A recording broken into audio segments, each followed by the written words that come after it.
দেশের দিকে ধেয়ে আসছে শক্তিশালী মৌসুমী বৃষ্টি বলয় আঁখি।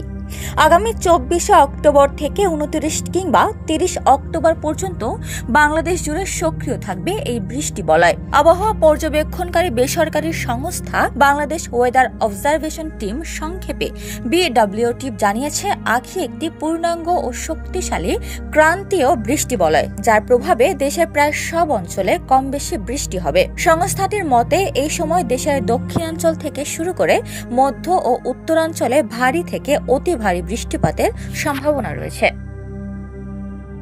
এতে কিছু এলাকায় সাময়িক জলাবদ্ধতা, পাহাড়ি অঞ্চলে ভূমিধস এবং নদী ভাঙনের ঝুঁকিও থাকতে পারে। এদিকে বাংলাদেশ আবহাওয়া অধিদপ্তর জানিয়েছে, আজ দুপুরের মধ্যে বরিশাল, পটুয়াখালী, নোয়াখালী, কুমিল্লা, চট্টগ্রাম ও কক্সবাজার অঞ্চলে দক্ষিণ বা দক্ষিণ পূর্ব দিক থেকে ঘন্টায় 45 থেকে 60 কিলোমিটার বেগে ঝোড়ো হাওয়া সহ বৃষ্টি বা বজ্রবৃষ্টি হতে পারে। এসব এলাকার নদীবন্দরগুলোকে 1 নম্বর সতর্ক সংকেত দেখাতে বলা হয়েছে।